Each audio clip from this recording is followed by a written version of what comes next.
ఒక స్టూడెంట్ ఉంది పాప, మేబీ 7th 8th క్లాస్ చదువుతుంది. రోజు స్కూల్కి వెళ్ళి రావటం, స్కూల్ బస్ ఎక్కటం, క్లాసులు వినటం, మళ్ళీ ఇంటికి రావటం, మళ్ళీ డాన్స్ క్లాస్ అని, కరాటే క్లాస్ అని ఇలాంటివన్నీ అటెండ్ అవ్వటం, మళ్ళీ హోంవర్క్ చేసుకోవటం, మ్యాథ్స్ ప్రాబ్లమ్స్ చేసుకోవటం. దానికి మ్యాథ్స్ కొంచెం కష్టంగా ఉంటుంది. ఎప్పుడు చూడు రోజు ప్రాబ్లమ్స్ ఉంటున్నాయి. ఒక ప్రాబ్లం నేర్చుకున్నాను, కొత్తది వస్తుంది. ఒక ప్రాబ్లం నేర్చుకున్నాను, కొత్తది వస్తుంది. క్లాస్ పెరుగుతుంది, ఏజ్ పెరుగుతుంది, కానీ ప్రాబ్లమ్స్ మటుకు ఎండ్ అవ్వట్లే. తను అలా చేసి ఫ్రస్ట్రేట్ అయ్యి ఒకరోజు నాన్న దగ్గరికి వెళ్ళి, నాన్న నేను రోజు ఎంత ట్రై చేసినా ప్రాబ్లమ్స్ వస్తూనే ఉన్నాయి, లైఫ్ అంటే ఇంతేనా, నేను ఇంకెందుకు చదవాలి, నాకెందుకు ఈ లైఫ్ వేస్ట్ కదా, మనం ఇలా ఉండిపోవచ్చు కదా అని అడిగింది అనమాట.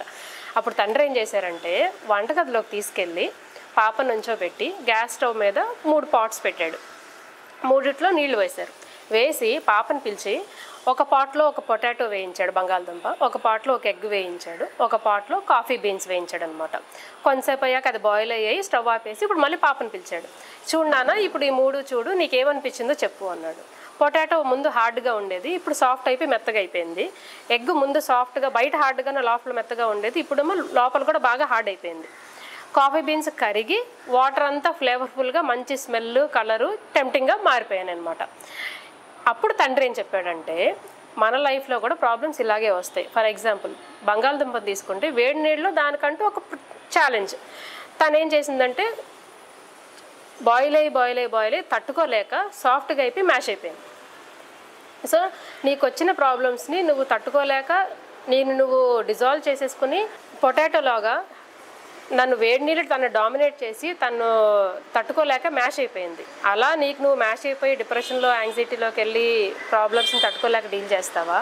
లేదా ఎగ్ ఏం చేసింది, హాట్ వాటర్ ప్రెజర్ని తట్టుకోలేక లోపల హార్డ్ అయింది. అంటే తనను స్వభావాన్ని పూర్తిగా మార్చేసుకుని హార్డ్ అయ్యి నిలబడగలిగింది, కానీ తనను మార్చుకుంది. అలా అయినా సరే లైఫ్లో ఫ్రస్ట్రేట్ అయిపోతుంటారు. అలా ఉండాలనుకుంటున్నావా? లేదా ఎటువంటి కష్టాలు వచ్చినా సరే, వేడి నీళ్ళు ఎంత వేడిగా అయినా సరే, కాఫీ అనేది కష్టాలని తట్టుకుని తన కష్టాలలో కూడా ఒక ఫ్లేవర్ని తీసుకొచ్చి మంచి అరోమాని, కలర్ని తీసుకొచ్చి హ్యాపీగా ఉంది, నలుగురికి హ్యాపీగా ఉండేటట్టు చేసింది. సో అలా ఉండాలనుకుంటున్నావా? అంటే ప్రతిసారి కష్టాలకి ఏదైనా ప్రాబ్లం వచ్చినా, చిన్న ఛాలెంజ్ వచ్చినా మనకు సొల్యూషన్ దొరకపోవచ్చు, కానీ మీ స్వభావం ఎలా ఉంది, దానిని నువ్వు ఎలా మార్చుకోవాలనుకుంటున్నావు? పొటాటో లాగా మ్యాష్ అయిపోతావా? ఎగ్ లాగా నువ్వు మార్చుకుని హార్డ్ అయ్యి ఉంటావా? లేదా కాఫీ బీన్స్ లాగా షైన్ అయ్యి నలుగురికి షైన్ అయ్యేటట్టు చేస్తావా? కేవలం మన ఆలోచన విధానంలోనే ఇలాంటి ఉంటుంది. ఎప్పుడు ఏ చిన్న ప్రాబ్లమో పెద్ద ప్రాబ్లమో మనకు తెలీదు, ఎప్పుడు ఎలా వస్తుందో మనకు తెలీదు, కానీ ఫేస్ చేసి నిలబడి షైన్ అయితే లైఫ్ సక్సెస్ఫుల్గా ఉంటుంది. Thank you.